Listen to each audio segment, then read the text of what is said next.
Hello, I'm Robert Mackenzie. You join me here in this fine old library on the campus of the University of Chicago. We're about to see the first of 10 films by Milton Friedman, an economist of international repute, winner of the Nobel Prize, one of the most controversial and stimulating Americans of our time. In the weeks that lie ahead, as Friedman's first major television series unfolds, the famous and influential men and women who will occupy those seats are going to have a lot to say about Friedman's view of the society in which we live today and his solutions for the ills of our time. For that's what the series is about, Milton Friedman's view of the way we live now and where we're headed. Now, like some people here, you may be appalled by his ideas. Like others, extremely enthusiastic about them. Whichever way it goes, I think you'll be fascinated by what Milton Friedman has to say.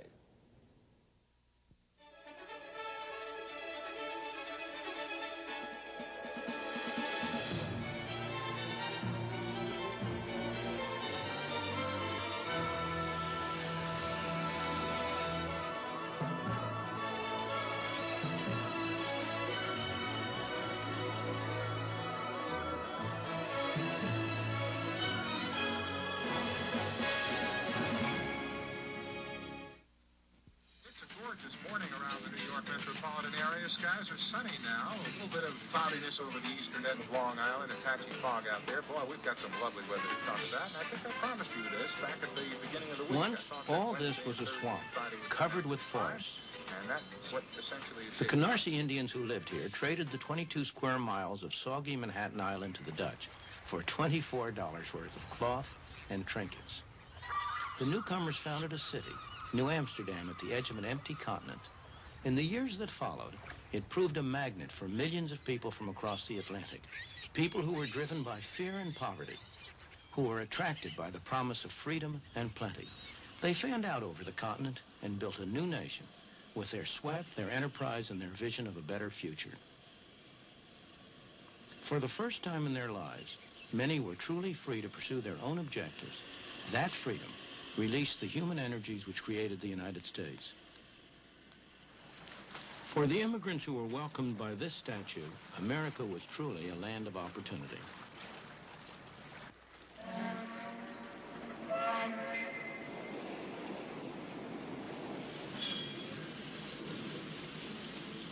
They poured ashore in their best clothes, eager and expectant, carrying what little they owned. They were poor, but they all had a great deal of hope.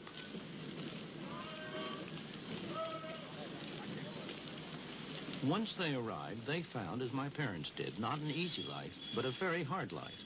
But for many, there were friends and relatives to help them get started, to help them make a home, get a job, settle down in the new country.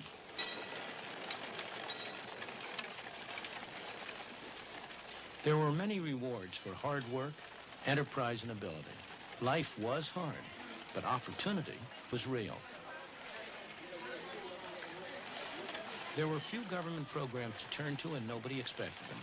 But also, there were few rules and regulations. There were no licenses, no permits, no red tape to restrict them. They found, in fact, a free market, and most of them thrived on it. Many people still come to the United States driven by the same pressures and attracted by the same promise. You can find them in places like this. It's Chinatown in New York, one of the centers of the garment industry, a place where hundreds of thousands of newcomers have had their first taste of life in the new country. The people who live and work here are like the early settlers. They want to better their lot, and they're prepared to work hard to do so. Although I haven't often been in factories like this, it's all very familiar to me, because this is exactly the same kind of a factory that my mother worked in when she came to this country for the first time at the age of 14, almost 90 years ago. And if there had not been factories like this here then, at which she could have started to work and earned a little money, she wouldn't have been able to come. And if I existed at all, I'd be a Russian or a Hungarian today instead of American. Of course, she didn't stay here a long time. She stayed here while she learned the language, while she developed some feeling for the country, and gradually she was able to make a better life for herself. Similarly, the people who are here now, they are like my mother, mostly immigrants from a distant country. They came here because they liked it here better and had more opportunities. A place like this gives them a chance to get started. They're not going to stay here very long or forever. On the contrary, they and their children will make a better life for themselves as they take advantage of the opportunities that a free market provides to them. The irony is that this place violates many of the standards that we now regard as every worker's right. It's poorly ventilated, it's overcrowded, the workers accept less than the union rate, it breaks every rule in the book. But if it were closed down, who would benefit? Certainly not the people here. Their life may seem pretty tough compared to our own, but that's only because our parents or grandparents went through that stage for us. We've been able to start at a higher point.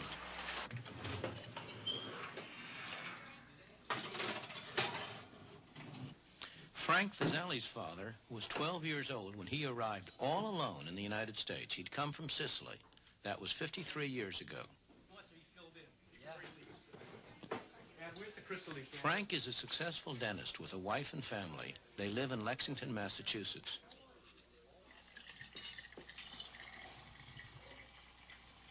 Fine, one bottle fills the whole decanter. There's no doubt in Frank's mind what freedom combined with opportunity meant to his father, and then to him, or what his Italian grandparents would think if they could see how he lives now. They would not believe what they would see, that a person could immigrate from a small island and make such success out of their life, because to them they were mostly related to the fields, working in the field as a peasant. My father came over, he made something for himself, and then he tried to build a family structure. Whatever he did was for his family. It was for a better life for his family. And I can always remember him telling me that, number one thing in life is you should get an education to become a professional person. Please don't eat that.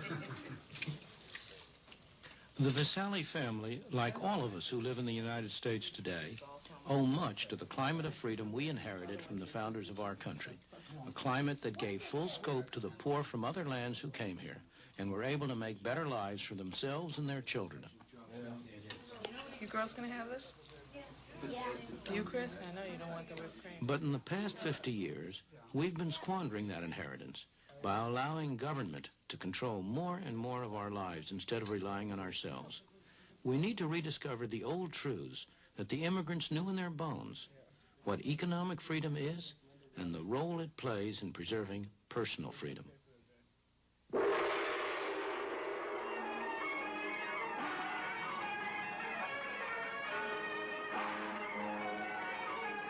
That's why I came here to the South China Sea. It's a place where there's an almost laboratory experiment in what happens when government is limited to its proper function and leaves people free to pursue their own objectives. If you want to see how the free market really works, this is the place to come. Hong Kong, a place with hardly any natural resources. About the only one you can name is a great harbor. Yet the absence of natural resources hasn't prevented rapid economic development.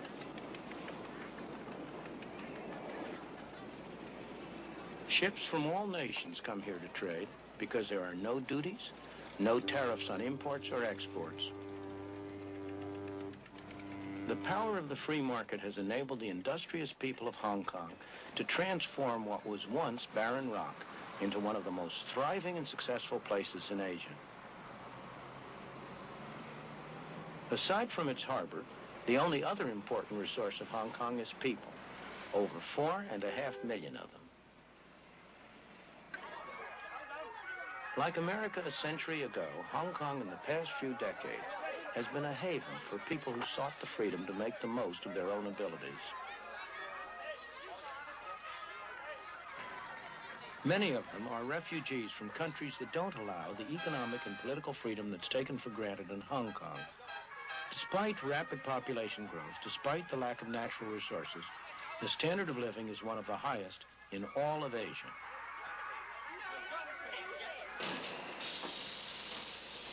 People work hard, but Hong Kong's success is not based on the exploitation of workers. Wages in Hong Kong have gone up fourfold since the war, and that's after allowing for inflation. The workers are free to work what hours they choose, free to move to other jobs if they wish. The market gives them that choice. It also determines what they make. You can be sure that somebody somewhere is willing to pay for these cheap plastic toys. Otherwise, they simply wouldn't be made.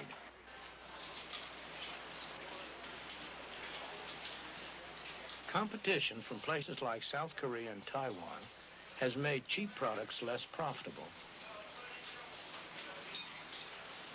So Hong Kong businessmen have been adapting.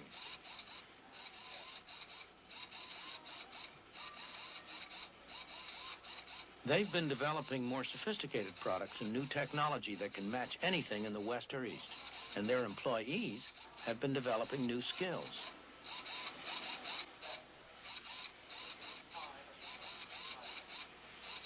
Hong Kong never stops.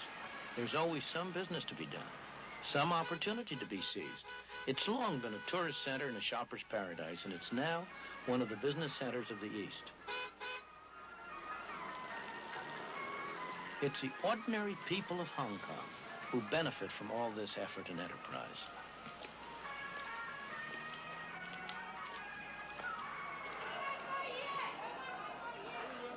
This thriving, bustling, dynamic city has been made possible by the free market. Indeed, the freest market in the world. The free market enables people to go into any industry they want, to trade with whomever they want, to buy in the cheapest market around the world, to sell in the dearest market around the world. But, most important of all, if they fail, they bear the cost. If they succeed, they get the benefit. And it's that atmosphere of incentive that has induced them to work, to adjust, to save, to produce a miracle. This miracle hasn't been achieved by government action, by someone sitting in one of those tall buildings telling people what to do. It's been achieved by allowing the market to work.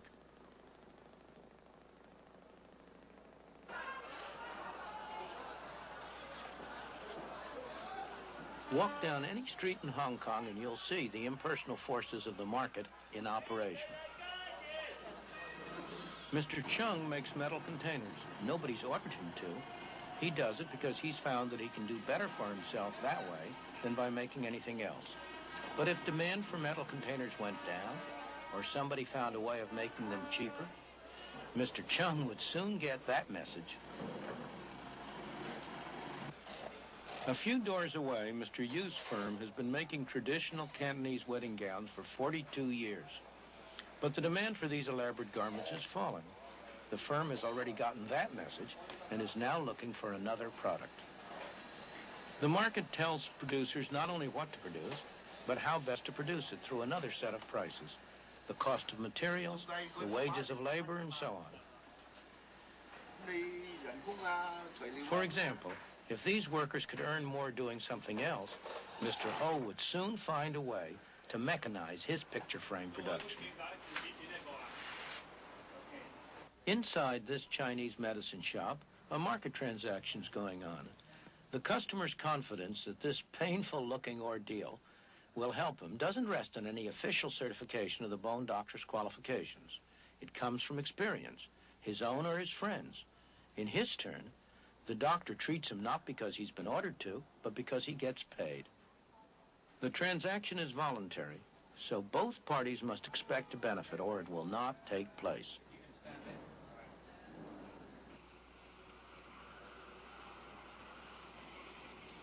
Believe it or not, this backyard is the entrance to a factory.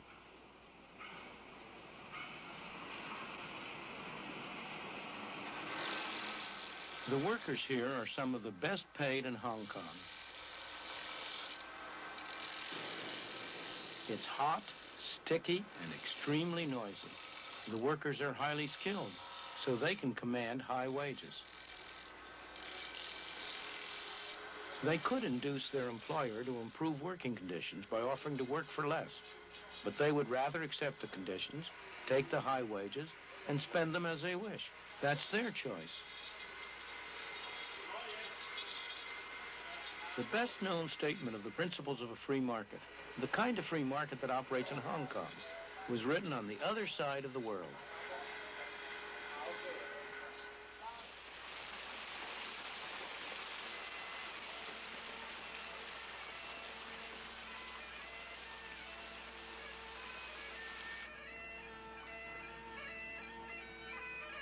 "200 years ago in Scotland, Adam Smith taught at the University of Glasgow.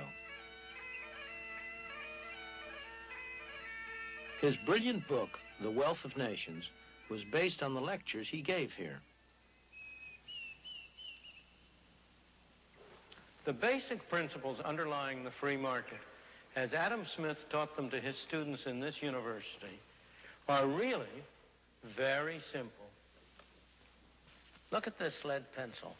There's not a single person in the world who could make this pencil. Remarkable statement? Not at all. The wood from which it's made, for all I know, comes from a tree that was cut down in the state of Washington. To cut down that tree, it took a saw. To make the saw, it took steel. To make the steel, it took iron ore.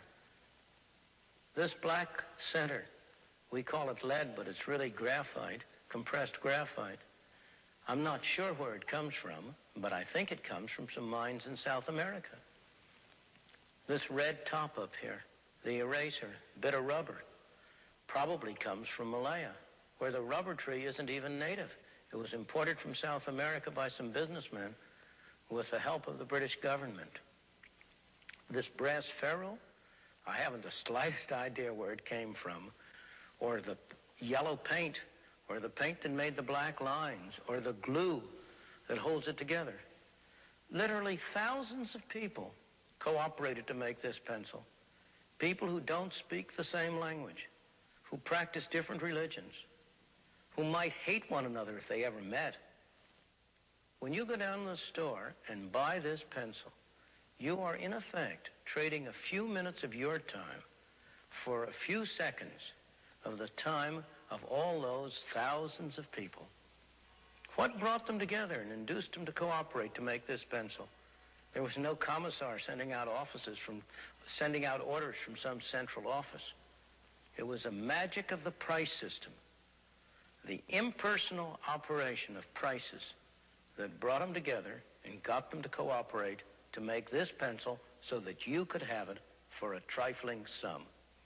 That is why the operation of the free market is so essential, not only to promote productive efficiency, but even more, to foster harmony and peace among the peoples of the world. These people are crossing between two very different societies. This is Lo Wu, the official border crossing point between China and Hong Kong. Nowadays, there's a considerable amount of traffic at this border. People cross a little more freely than they used to.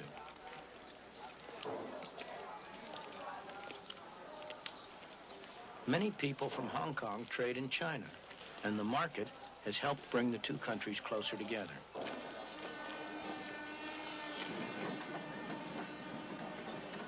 But the barriers between them are still very real. On this side of the border, people are free not only in the marketplace, but in all their lives. They are free to say what they want, to write what they want, to do pretty much as they please. Not so over there. That is why people in China who cannot get permission to leave go to desperate lengths to escape. They risk their lives in the process. Many lose their lives, but that doesn't keep others from following. Some are attracted by the higher material standard of life in Hong Kong, but more by the natural human desire to be free. The people who get official permission to leave China are fortunate. They're going to be able to enjoy the benefits of the economic freedom they'll find in Hong Kong. But more important, that will give them a much wider freedom. Human and political freedom has never existed and cannot exist without a large measure of economic freedom. Those of us who have been so fortunate as to have been born in a free society tend to take freedom for granted, to regard it as a natural state of mankind. It is not. It is a rare and precious thing.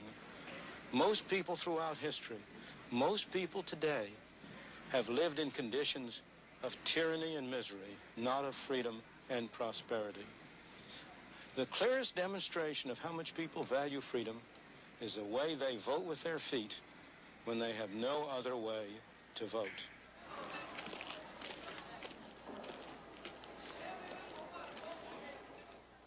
Of course, many of the people who pour into Hong Kong will end up in conditions that most of us in the West would find appalling. Hong Kong is very far from utopia. It has its slums, its crime, its desperately poor people.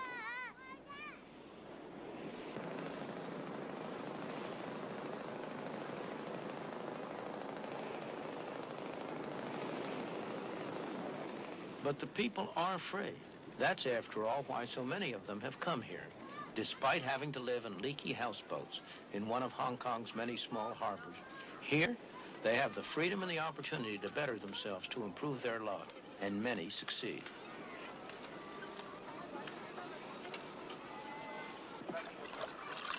There's appalling poverty in Hong Kong, it's true, but the conditions of the people have been getting better over time.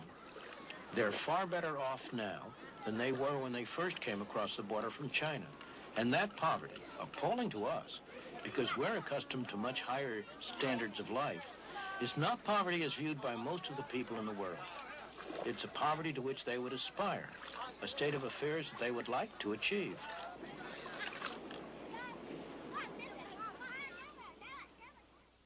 There is an enormous amount of poverty in the world everywhere. There is no system that's perfect. There's no system that's going to eliminate completely poverty in whatever sense.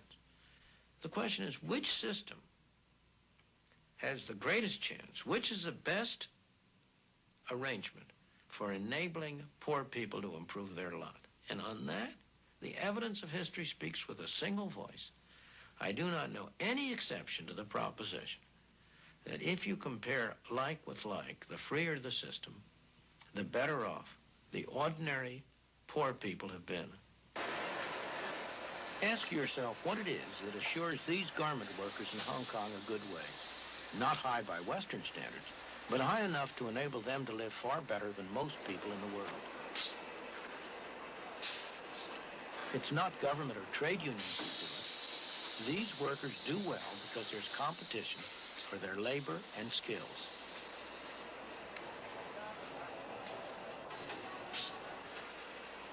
When a businessman faces trouble, a market threatens to disappear, or a new competitor arises, there are two things he can do. He can turn to the government for a tariff or a quota or some other restriction on competition, or he can adjust and adapt. In Hong Kong, the first option is closed. Hong Kong is too dependent on foreign trade so that the government has simply had to adopt a policy of complete non-interference. That's tough on some individuals, but it's extremely healthy for the society as a whole. Only the businessmen who can adapt, who are flexible and adjustable, survive, and they create good employment opportunities for the rest. The complete absence of tariffs or any other restrictions on trade is one of the main reasons why Hong Kong has been able to provide such a rapidly rising standard of life for its people. Even Communist China recognizes Hong Kong's success. It set up shop here and now accepts the universal symbol of capitalism. The Bank of China, the official bank of Communist China, is the largest bank in Hong Kong. There's no doubt that Communist China recognizes the power of the market. In all this, the government of Hong Kong has played an important part, not only by what it has done, but as much by what it has refrained from doing. It has made sure that laws are enforced and contracts honored. It has provided the conditions in which a free market can work. Most importantly, it has not tried to direct the economic activities of the colony.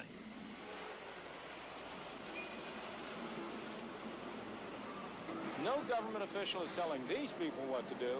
They're free to buy from whom they want, to sell to whom they want, to work for whom they want. Sometimes it looks like chaos, and so it is. but underneath it's highly organized by the impersonal forces of a free marketplace.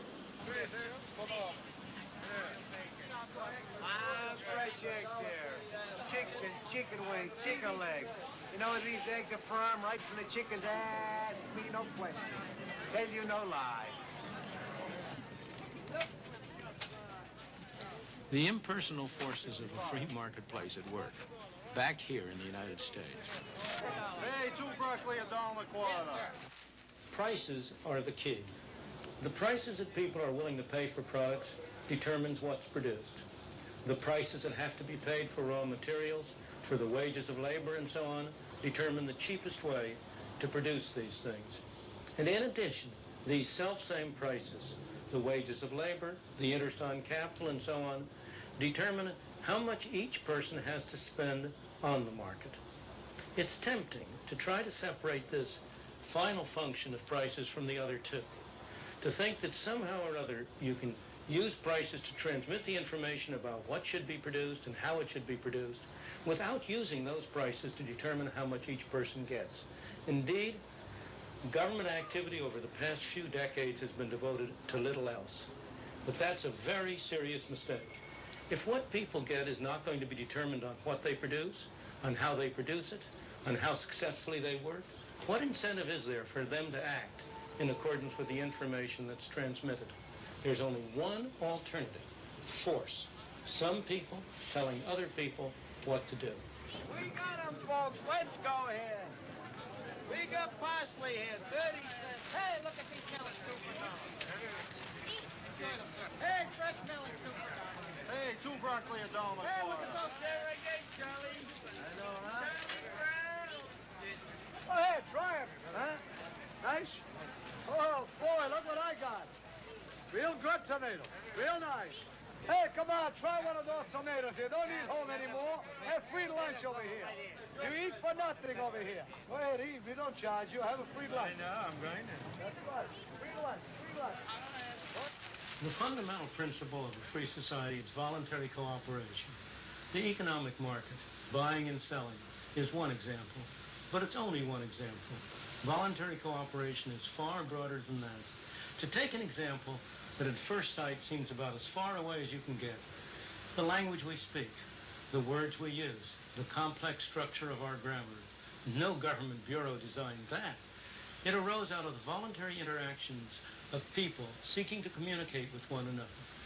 Or consider some of the great scientific achievements of our time, the discoveries of an Einstein or a Newton, the inventions of a Thomas Alva Edison or an Alexander Graham Bell, or even consider the great charitable activities of a Florence Nightingale or an Andrew Carnegie. These weren't done under orders from a government office. They were done by individuals deeply interested in what they were doing, pursuing their own interests, and cooperating with one another. This kind of voluntary cooperation is built so deeply into the structure of our society that we tend to take it for granted. Yet the whole of our Western civilization is the unintended consequence of that kind of a voluntary cooperation, of people cooperating with one another to pursue their own interests, yet in the process building a great society.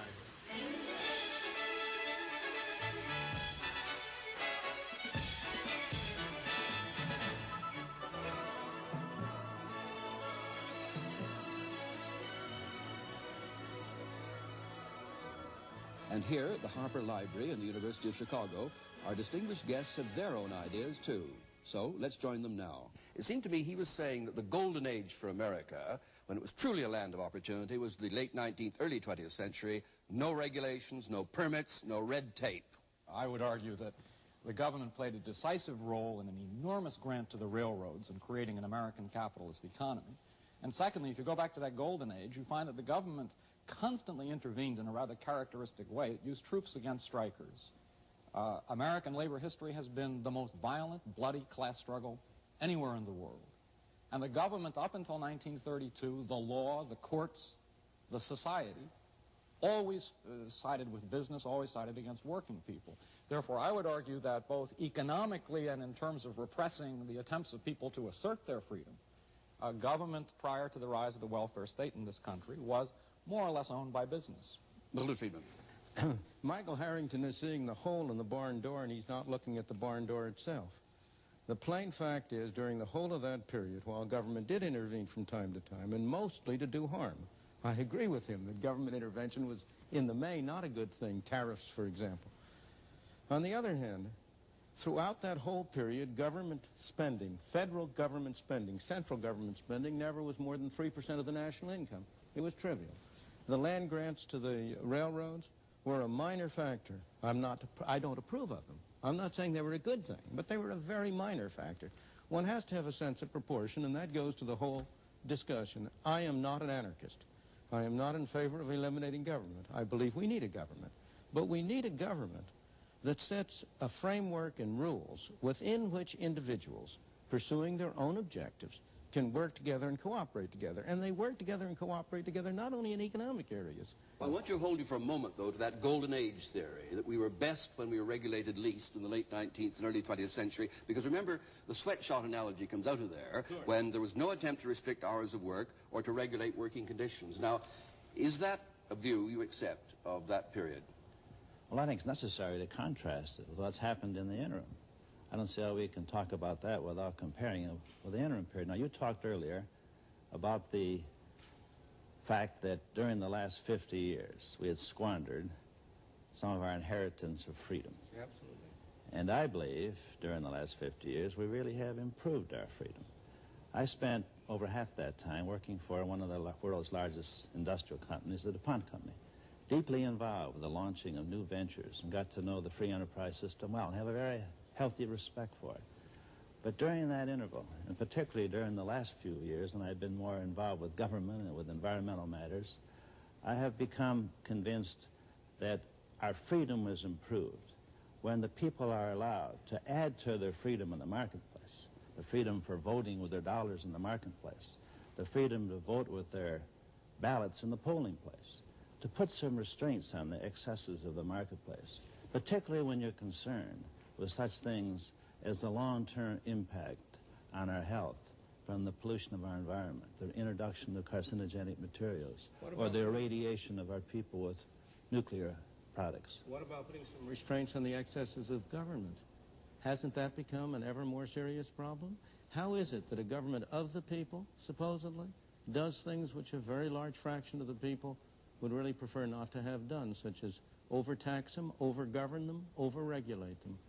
I think you're looking, again, at one side and not the other. And of course, I agree we have to look at what's happened in the interim. We're better off than we were 50 years ago. Never would deny that. But we stand on the shoulders of the people who went before. We have to look at how much they achieved from where they started. And that was a period in which you had the tremendous influx of immigrants from abroad, millions and millions and millions of them. When you opened up a new continent, when you had achievements. Milton, are you saying, though, that there's any sense in which you'd rather go back to those circumstances where there are no regulations of factory work, no hours, limitations on hours of work? Do you want to return to that, or do you just say that was a stepping stone to where we are now? It depends on what you mean by circumstances. I don't want to have to go back to using a horse and buggy instead of an automobile. But I would prefer to go back to the kinds of governmental regulations or absence of regulations, the greater degree of freedom which was given to individuals to pursue one activity or another, which prevailed then than which prevails now. I think that really our industrial leaders have been dragged into the future screaming. They've resisted the child labor laws, they resisted Social Security, labor unions, and now the environmental movement. Once the government forced them to pay attention to those by the voting of the people on the ballot box and the polling place, then the industrial leaders, business leaders, paid attention to those rules and have done a good job in most cases of abiding by them. Excuse me. Bob Galvin is an industrialist. Now, come on, is that a fair statement? Maybe the industrialists have a clearer view of history and its prospects. The most precious asset we possess is freedom. The easiest way to lose one's freedom is to go into receivership. And I mean economic receivership, because a receiver is a dictator. And to the degree that we employ the costs and the burdens of government that lead us in the direction of further debt, ultimate receivership, and then the political consequence of the imposition of the political dictator over the economic and the job and the living rights of the individual, maybe the industrialist can see farther down the pike as to the consequence of all this. Michael Harrington? I just think that two things. One, to view freedom positively, I think people over 65 years of age in the United States today are freer now because of Medicare.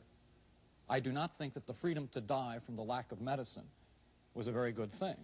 Secondly, related to industrialists, I think that one of the startling things about American history is that when Franklin Roosevelt was saving the system from itself, the main beneficiaries were screaming bloody murder at him for being a traitor to his class, when he was in fact the salvation of that class.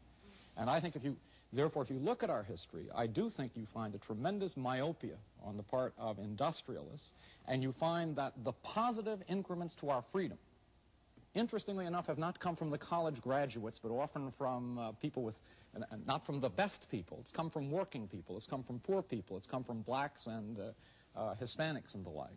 Milton, would you reply, but then tell us why you took us to Hong Kong to prove something? Sure. Unaccustomed as I am to agreeing with Michael Harrington, I will agree in part with what he's just said.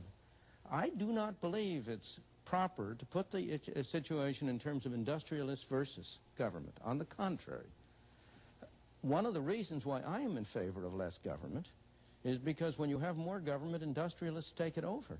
And the two together form a coalition against the ordinary worker and the ordinary consumer. I think business is a wonderful institution, provided it has to face competition in the marketplace, and it can't get away with something except by producing a better product at a lower cost. And that's why I don't want government to step in and help the business community. Now, I want to go to your question about Medicare. There are many people who have benefited from Medicare, but you're not looking at the cost side. What has happened to the people who are paying for it? It isn't, we don't have a free good. It isn't coming from nowhere. And are they benefiting from it in a cost-effective way? Those are the questions. It's demagoguery, if you'll pardon me, Michael Harrington, to say the people who have Medicare are freer. Of course, in one dimension. But they themselves have been paying all their lives. And have they gotten a good bargain?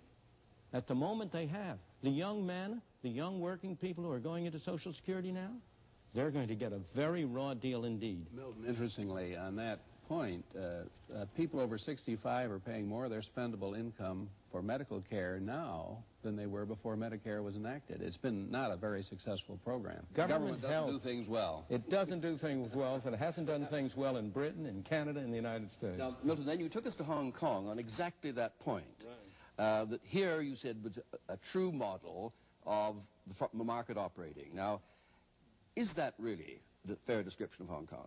At the moment, yes. It's not again, there aren't any such things as 100% one way and 100% the other. Everything is mixed, of course. Hong Kong has a government. It happens to be a government. In this case, there's no democracy in Hong Kong. It's run from Britain. It's a crown colony of Britain, and the British Governor General and so on, the financial secretary run it. But the situation in Hong Kong is that there is very little government regulation of industry. There's complete free trade. There are no tariffs.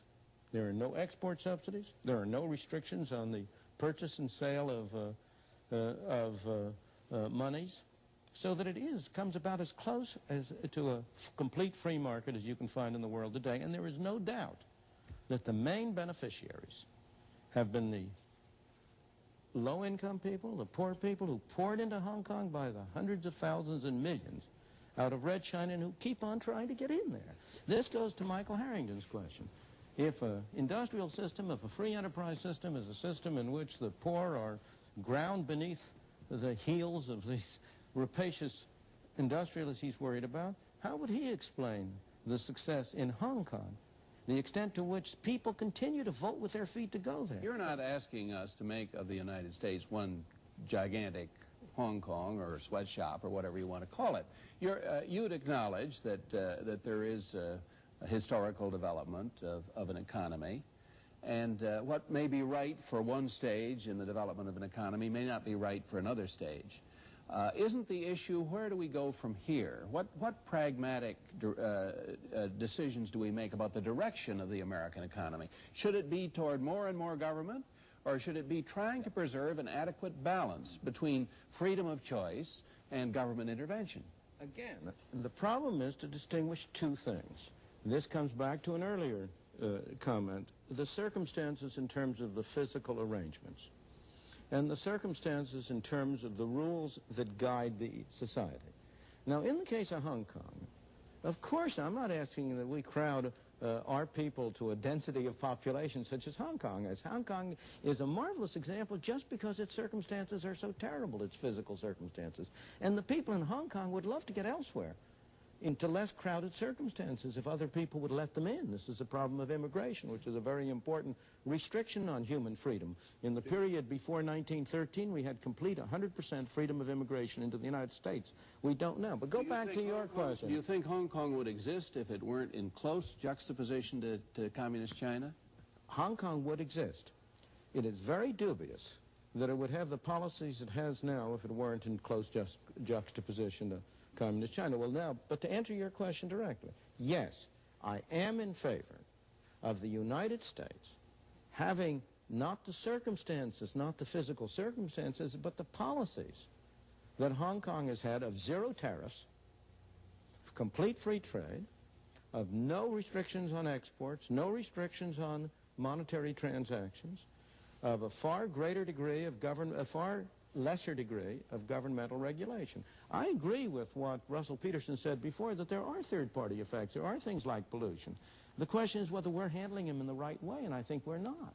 I want to bring Bob Galvin in here. You got the beginning of Milton's agenda there. No tariffs, for example, no restrictions, no quotas. Now, will business, big business, wear that kind of policy?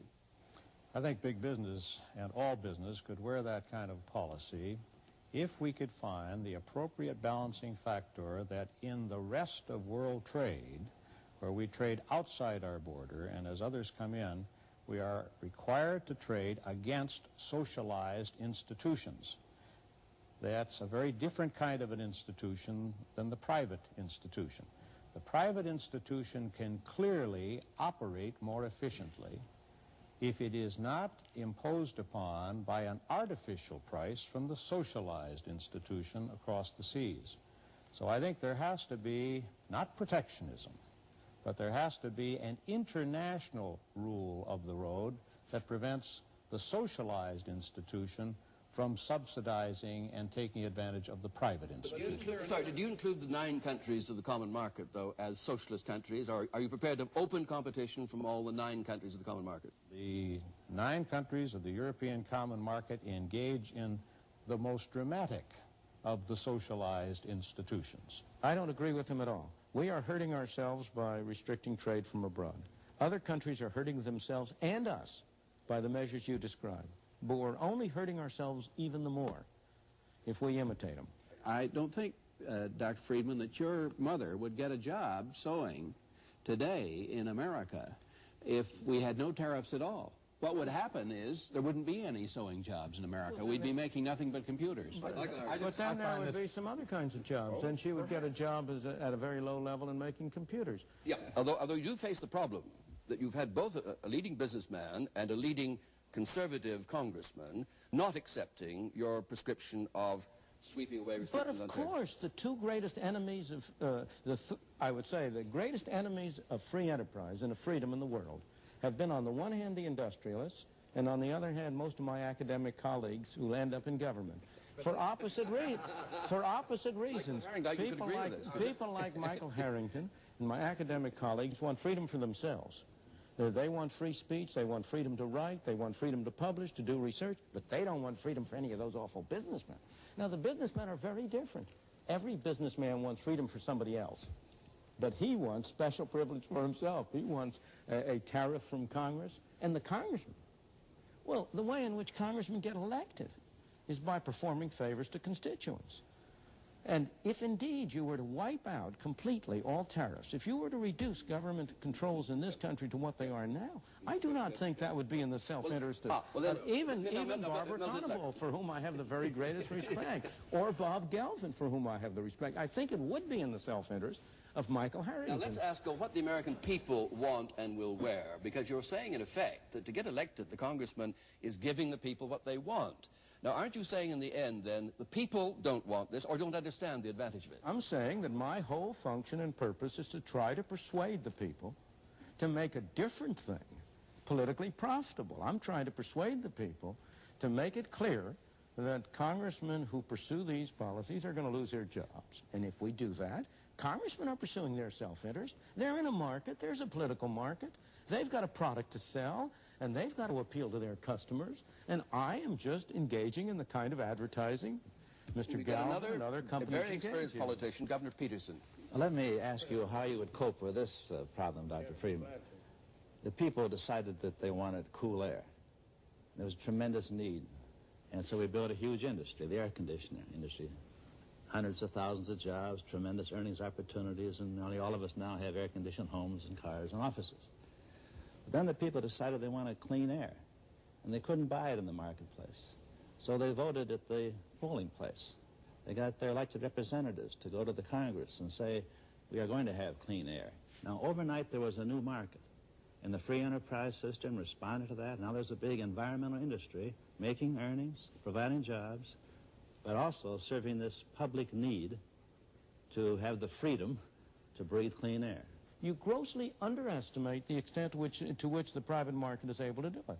It's not an accident that the air, before you had any of this legislation, the air and water were cleaner in the United States today than they were in the United States 100 years ago. You know, the automobile added one kind of pollution, but it eliminated a far worse kind of pollution. If you consider what the streets of New York would look like today if you were still transporting people by horse-drawn vehicles, you would have pollution on a scale that would stagger you. In the same way, it's not an accident that the air is cleaner and the water purer in those countries today that are the most advanced than they are in the backward country. It's not in Afghanistan that you find clean air and water. It's in the advanced countries. So the market is a very much more subtle mechanism than people give it credit for being.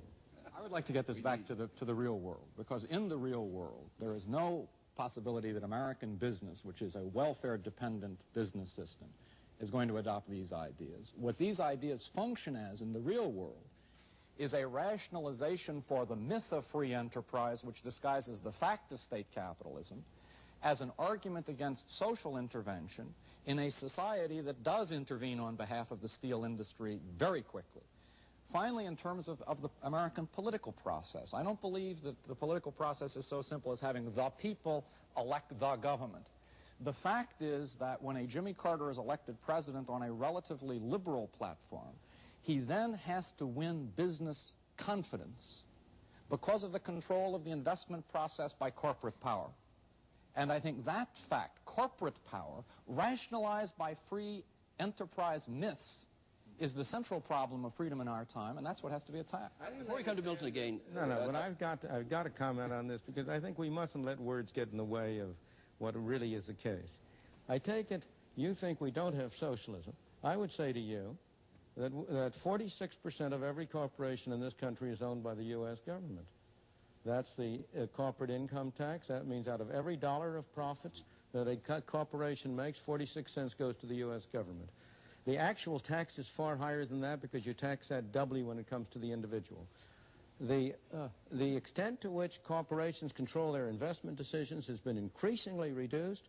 The government is dictating what they spend their investment funds on in the name of pollution control and in the name of other things. It's a myth to suppose that there is some kind of a big corporate power over here.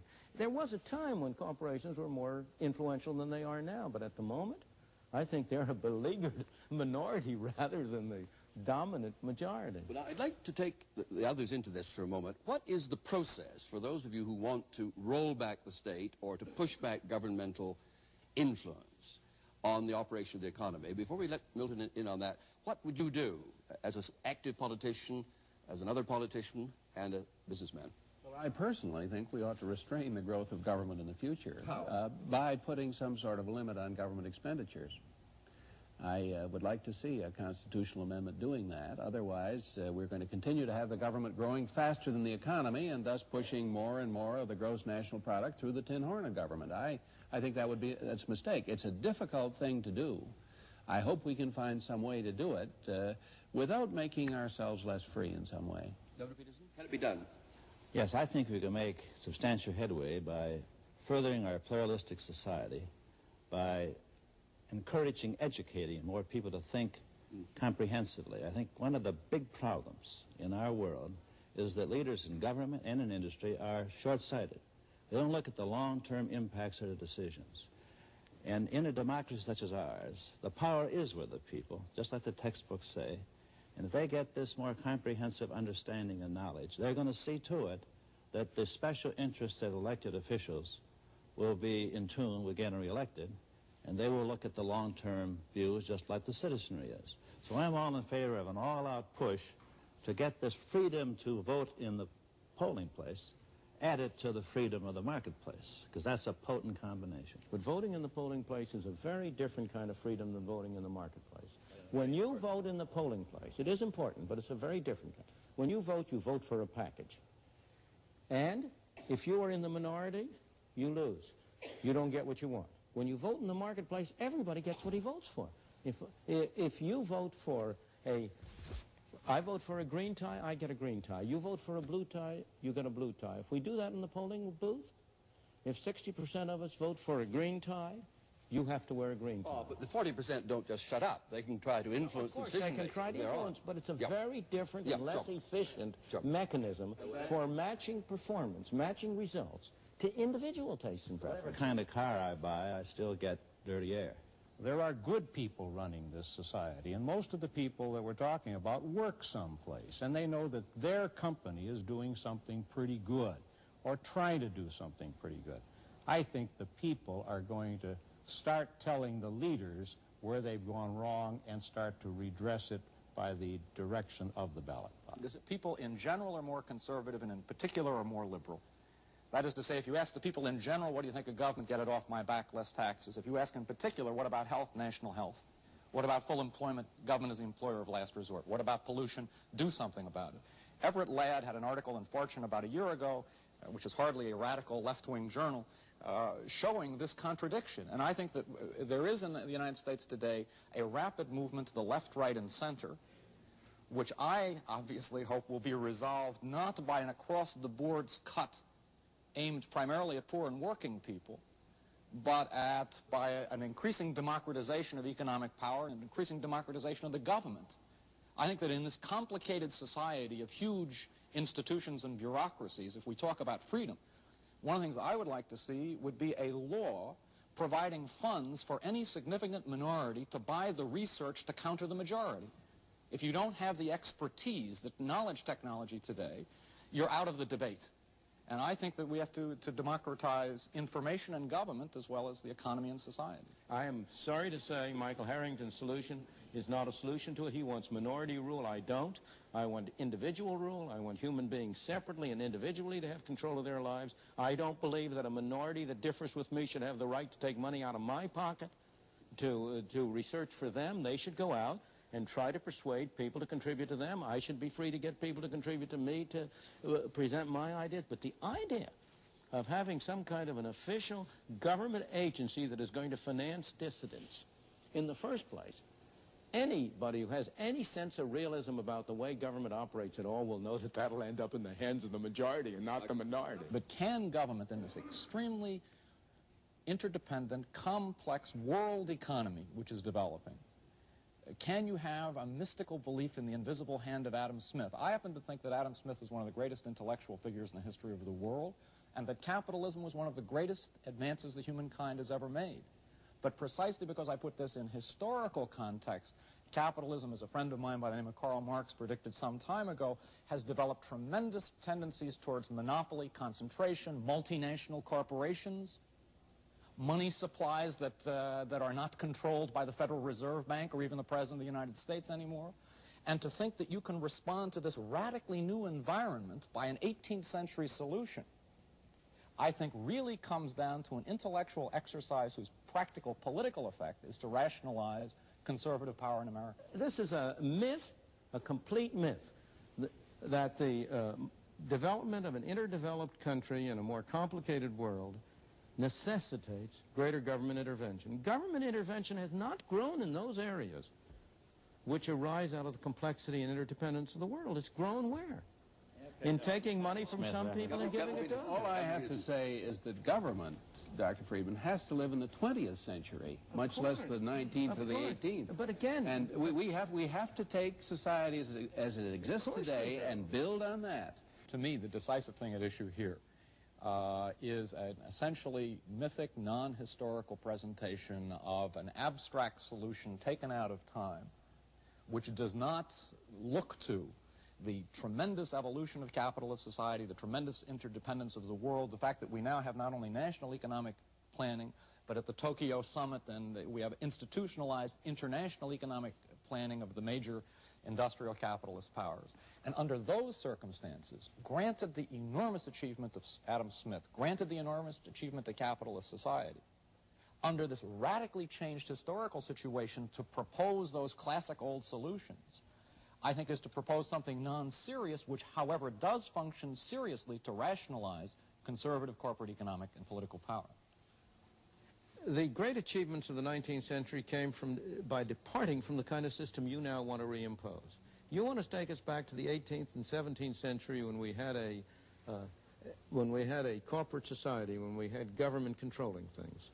The whole issue is what somebody is proposing in the 20th and the 19th and the 18th. The whole issue is what is the right thing to do? What is the best way in which we can widen our opportunities, preserve our freedom, maintain our prosperity? And it seems to me the kind of solutions you would propose involve more of the same, more of the measures that have failed over and over again to achieve the objectives. Well, we leave the debate for there this week, and hope you'll join us again for the next edition of Free to Choose.